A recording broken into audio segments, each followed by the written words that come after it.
কোরবানি গোশত ফ্রিজে সংরক্ষণ বা শুকানো করা যাবে কিনা? কোরবানি গোশত রান্না করে বিতরণ করা উত্তম নাকি কাঁচা গোশত দান করা উত্তম? ঈদের 3 দিনের মধ্যে রাতে কোরবানি পশু জবে করলে কোরবানি আদায় হবে কিনা? এরপরে প্রশ্ন হলো, কোরবানির চামড়া বিক্রির টাকা মসজিদে দান করা যাবে কিনা? জবাইকারী নিজে পারিশ্রমিক চেয়ে নিতে পারবেন কিনা? অনেক এলাকায় বাধ্যতামূলকভাবে কোরবানির গোশত 1/3 দিতে হয়, সেখান থেকে লিস্ট ধরে ধরে গরিবদেরকে দেওয়া হয়, এটা জায়েজ কিনা? চলুন তাহলে আর বিলম্ব না করে ইতিমধ্যে যে সমস্ত প্রশ্ন আমাদের কাছে চলে এসেছে সেই প্রশ্নগুলো উত্তর দেওয়ার পালায় আমরা প্রবেশ করি।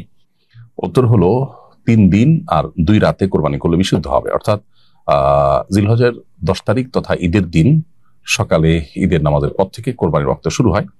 অতএব পুরো দিন এবং 10 তারিখ দিবাগত রাত, আবার 11 তারিখ পুরো দিন এবং দিবাগত রাত, আর 12 তারিখ পুরো দিন কোরবানি করলে বিশুদ্ধ হবে। 12 তারিখ দিবাগত রাতে কোরবানি করলে সেটা আর বিশুদ্ধ হবে না। তাহলে 10 তারিখ দিবাগত রাত বা 11 তারিখ দিবাগত রাত, এই 2 রাতে কোরবানি করলে কোরবানি হয়ে যাবে। যদিও রাতে কোরবানি করতে অনেক ওলামা কেরাম মাকরু বলেছেন, কারণ রাতে সুস্পষ্টভাবে সবকিছু দেখা যায় না, রগ ইত্যাদি কাটা যায় না, এইসব কারণে রাতে কোরবানি করাকে তারা মাকরু বলেছেন। বাট কোরবানি হয়ে যাবে রাতে করলেও। 2 রাত এবং 3 দিন, 10 তারিখ দিবাগত রাত, 11 তারিখ দিবাগত রাত কোরবানি করলে কোরবানি হয়ে যাবে। কোরবানির গোশত বন্টনের উত্তম পদ্ধতি কি? কোরবানির গোশত 3 ভাগে ভাগ করা আবশ্যক কিনা? উত্তর হলো 3 ভাগে ভাগ করা আবশ্যক নয়, তবে 3 ভাগে ভাগ করা মুস্তাহাব বা উত্তম। একটা হলো এক অংশ নিজে খাওয়া, আর এক অংশ বন্ধু বান্ধব আত্মীয় স্বজনকে দেওয়া, আর এক অংশ অসহায় গরিব মানুষদেরকে দেওয়া। কোরআনে কারিমে আল্লাহ তাআলা একাধিক জায়গায় সে বিষয়ে আমাদেরকে নির্দেশনা দিয়েছেন। ফাকুলু মিনহা ওয়া আত'ইমুল কানিআ ওয়াল মু'তাররা। কোরবানির পশুর গোশত তোমরা নিজেরা খাও, আর যারা তুষ্ট, কারো কাছে চায় না, আছে তারা, তারপরও তাদেরকে দিলে, পাড়া প্রতিবেশী বন্ধু বান্ধব আত্মীয় স্বজন, আর যারা অভাবী দুস্থ অসহায় তাদেরকে দিলে। এই 3 ভাবে কোরবানি গোশতকে ভাগ করা, বন্টন করা বা ব্যবহার করার জন্য আল্লাহ তাআলা আমাদেরকে নির্দেশনা দিয়েছেন। তো এই নির্দেশনা মানাটাকে ফরজ বা ওয়াজিব কোনো ফকিহ বলেন না, মুস্তাহাব পর্যায়ের, অর্থাৎ 3 ভাগে ভাগ করতে পারলে উত্তম। কিন্তু হু ভাগ করা বা আপনার 3 ভাগই আবশ্যিকভাবে করা এটা জরুরি না। যদি কম বেশি হয় তাতে সমস্যা নেই, উত্তম হয় 3 ভাগে ভাগ করতে পারলে। কোরবানির গোশত ফ্রিজে সংরক্ষণ বা শুকানো করা যাবে কিনা? কোরবানির গোশত ফ্রিজে সংরক্ষণ করে যেমন খাওয়া যাবে, একইভাবে রোদে শুকিয়ে সেটাকে সংরক্ষণ করে রান্না করে খাওয়া যাবে। এটি কোনো নাজায়েজ বিষয় নয়। আমাদের সমাজে একসময় মানুষের মধ্যে এটি কুসংস্কার জন্য বিশ্বাস ছিল যে কোরবানির গোশত শুকিয়ে খাওয়া যায় না, ফ্রিজে রাখা যায় না। মূলত দুইটাই করা যাবে। তবে এটা ঠিক যে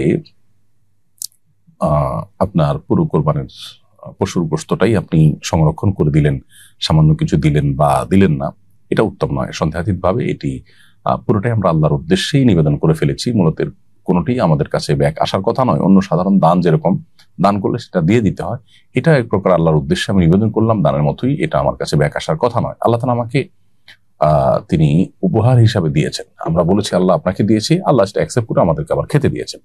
অতএব সেটার সবটুকু না খেয়ে আল্লাহর নির্দেশনা মোতাবেক কিছু খেয়ে কিছু দান করা উত্তম। বাকি যদি কেউ রেখে খান, তার কোরবানি হয়ে যাবে। কোরবানির গোশত রান্না করে বিতরণ করা উত্তম নাকি কাঁচা গোশত দান করা উত্তম? সন্দেহাতীতভাবে যদি আপনি রান্না করে বিতরণ করেন সেটা বেশি ভালো, কারণ সেখানে আপনার আরো কষ্ট এবং পরিশ্রম, অর্থ ইত্যাদি ব্যয় হয়, যার কারণে সেটা উত্তম। এই জন্য হাফিজ ইবনুল কাইয়িম রাহিমাহুল্লাহ আকিকার গোশত এটাকে রান্না করে খাওয়ানো উত্তম বলেছেন। কোরবানির গোশতের বিধানের ক্ষেত্রেও একই, রান্না করে খাওয়ানো উত্তম। তবে কাঁচা গোশত দিলে অনেক সময় দেখা যায় যে গরিব তার সুবিধা মতো রান্না করে খেতে পারেন। তো এটা আসলে অনেকটাই অবস্থার উপর নির্ভর করে। কোনো ব্যক্তিকে কাঁচা গোশত দিলে যদি তার উপকার বেশি হয়, তাহলে তাকে কাঁচা গোশত দিবেন। আর কাউকে রান্না করা গোশত দিলে যদি তার উপকার বেশি হয়, যেমন একজন ব্যাচেলর, তার রান্না করার ব্যবস্থা নেই থাকে, তাহলে রান্না করা গোশত দেওয়াটাই উত্তম হবে। অর্থাৎ পুরো বিষয়টা অবস্থার উপর ভ্যারি করে। কাউকে কাঁচা দিলে একটু বেশি দিবেন, রান্না করা দিলে হয়তো এতটা দিবেন না। তাহলে তার জন্য বেশি পাওয়াটা যদি অধিকতর উপযোগী হয়, তাহলে সেক্ষেত্রে তার জন্য কাঁচা দেওয়া উত্তম। এটা নির্ভর করে পরিস্থিতির উপরে। অনেক এলাকায় বাধ্যতামূলকভাবে কোরবানির গোশত 1/3 দিতে হয়, সেখান থেকে লিস্ট ধরে ধরে গরিবদেরকে দেওয়া হয়, এটা জায়েজ কিনা? এটা জায়েজ নয়।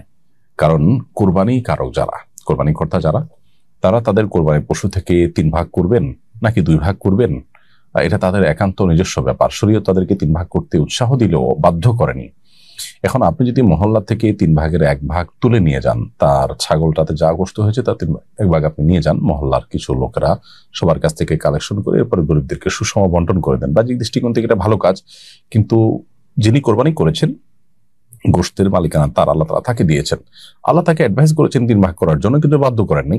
এখন তিনি যদি সেটা কম বেশ করেন সেটা তার ব্যাপার, কিন্তু আপনি তো তার থেকে নিয়ে আসছেন এমন একটা সিস্টেমে যেটা অনেকটাই তিনি বাধ্য, অর্থাৎ 3 ভাগ 1 ভাগ সবার কাছে নিয়ে নিচ্ছেন, কেউ চাইলে কম বেশি দিতে পারছে না। তো এই যে যেটা আল্লাহ তাআলা বাধ্য করেন সেটা আপনি বাধ্য করলে সেটা নাজায়েজ হবে। আবার অনেক সময় একজন মানুষ তিনি তার 3 ভাগের 1 ভাগ যেটা গরিবকে দেওয়ার কথা সেটা তার মতো কোনো গরিবকে দিবেন, কোনো গরিবকে বেশি দিবেন, কম দিবেন, এটা একান্ত তার বিষয়। আপনি নিয়ে আপনার মতো করে যখন বন্টন করবেন তখন তার স্বাধীনতা থাকে না, যেহেতু জিনিসটা আল্লাহ তাআলা তাকে দিয়েছেন, মালিকানাটা তার, যার কোরবানি। সো তার স্বাধীনতায় হস্তক্ষেপ করা জায়েজ নয়। যদি সন্তুষ্ট চিত্তে কেউ এরকম করেন সেটা ভিন্ন বিষয়। আর যদি কোনো এলাকাতে এরকম সিস্টেম থাকে তাহলে সেক্ষেত্রে অপশন থাকা উচিত, কেউ চাইলে 3 ভাগের 1 ভাগ দিয়ে যাবে, কেউ চাইলে কম বেশিও দিতে পারবে, তাহলে সেটা এলাকাবাসী উদ্যোগ নিয়ে সুষম বন্টন করলেন, সেটা ভিন্ন বিষয়, জায়েজ হতে পারে। কিন্তু আমাদের দেশে যেটা প্রচলিত আছে যে মাতবররা যান সবাই একরকম বাধ্য সিস্টেমের কাছে যে 3 ভাগের 1 ভাগ দিতেই হয়, এটাকে নিয়মে পরিণত করা হয়েছে, সেটা কিন্তু জায়েজ নয়। ভিন্ন ধর্মের মানুষকে কোরবানির গোশত দেওয়া যাবে কিনা? উত্তর হলো হ্যাঁ, অন্য ধর্মের মানুষকে কোরবানির গোশত দেওয়া যাবে এবং কোরবানির গোশত রান্না করে সেটাও খাওয়ানো যাবে। যদি তারা খেতে চান তাদেরকে দিতে বা রান্না করে খাওয়াতে কোনো অসুবিধা নেই। কোরবানির গোশতের সাথে মুসলমানরাই খেতে পারবে, অন্য ধর্মের মানুষকে দেওয়া যাবে না, এমন কোনো কথা নেই। কোরবানির চামড়া নিজেরা ব্যবহার করা যাবে কিনা নাকি সাদাকা করতে হবে? উত্তর হলো কোরবানির চামড়া এটা গোশতের মতোই, অর্থাৎ গোশত যেরকম নিজে আপনি খেতে পারেন, চামড়াও আপনি চাইলে নিজে প্রসেস করে ব্যবহার করতে পারেন। আর আজকাল কোরবানির চামড়া অনেকে পশম ছাড়িয়ে রান্না করে খান, অতএব আপনি যদি খেতে চান প্রসেস করে পশম ইত্যাদি ফেলে আপনার মতো করে আপনি খেতেও পারবেন, সেটিও জায়েজ আছে। অর্থাৎ কোরবানির গোশত এবং চামড়া দুইটাই আপনার। এরপরে প্রশ্ন হলো কোরবানির চামড়া বিক্রির টাকা মসজিদে দান করা যাবে কিনা? উত্তর হলো কোরবানির পশুর গোশত যেরকম বিক্রি করা উচিত নয়, ঠিক একইভাবে চামড়াও আসলে বিক্রি করা উচিত নয়। আপনি চামড়া দান করে দিবেন অথবা নিজে ভোগ করবেন। যদি বিক্রি করে ফেলেন তাহলে সেক্ষেত্রে সেটা গরিব দুঃখীদেরকে দান করবেন, কোনো মসজিদে দান করবেন না। জবাইকারীকে চামড়া বা গোশত দেওয়া যাবে কিনা? উত্তর হলো জবাইকারীকে পারিশ্রমিক হিসাবে চামড়া বা গোশত দেওয়া যাবে না।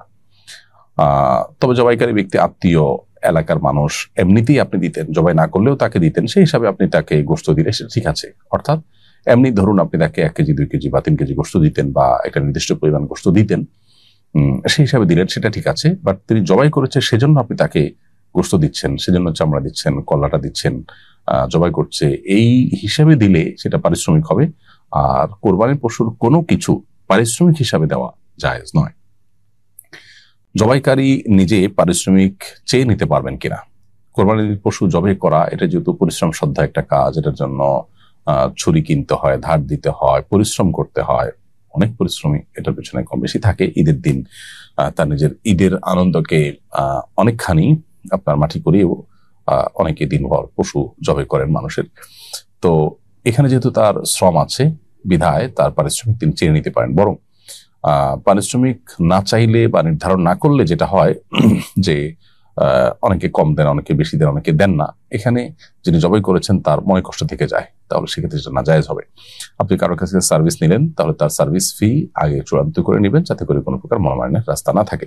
অনেক মসজিদ থেকে এটা নির্ধারণ করে দেওয়া থাকে, সেটা একদিক থেকে ভালো, যাতে করে উভয়ের হক নষ্ট না হয়। আপনি সে নির্ধারণের সম্মত হলে কাজ করবেন, আর না হলে করবেন না। আর এলাকাবাসীর তরফ থেকে বা মসজিদের তরফ থেকে যে নির্ধারণ করা হয়ে থাকে সেখানে যৌক্তিক হার যদি ঠিক করে দেওয়া হয় তাহলে সেক্ষেত্রে সেটা অবশ্যই ভালো এবং প্রশংসনীয়।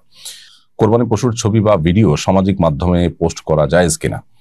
কোরবানি পশুর ছবি বা ভিডিও এটা সামাজিক মাধ্যমে যদি মানুষকে দেখাবার জন্য, ভাবা কুড়াবার জন্য, নিজের বন্ধু বান্ধবদের কাছে নিজেদের সামাজিক অবস্থান জানান দেওয়ার জন্য করেন, তাহলে তো এটা নিন্দনীয় এবং এটা রিয়া বা লৌকিকতার মধ্যে পড়বে। আর এমনিতেই কৌতূহল বশত, আনন্দ বশত যদি এটি করেন, তাহলে ইসলামী সংস্কৃতি, ইসলামিক কালচার, এটার বিস্তার, এটার আপনার প্রকাশ, এর অংশ হিসাবে যদি এটা করেন সেটা জায়েজ হতে পারে। তবে খুবই রিস্কি, এখানে আমাদের মানসিকতার মধ্যে রিয়া বা লৌকিকতা চলে আসে কিনা তাহলে সেক্ষেত্রে ইবাদতের যে প্রাণ সেটাই কিন্তু হারিয়ে যাবে। এই জন্য এটা ভ্যারি করবে যে আপনি কেন এটি করছেন। তবে এটি না করলে বিশেষ করে আমাদের রিয়া বা লৌকিকতা আসতে পারে, সেই আশঙ্কা থেকে এটি যদি না করা যায় সেটাকে আমি উত্তম মনে করি।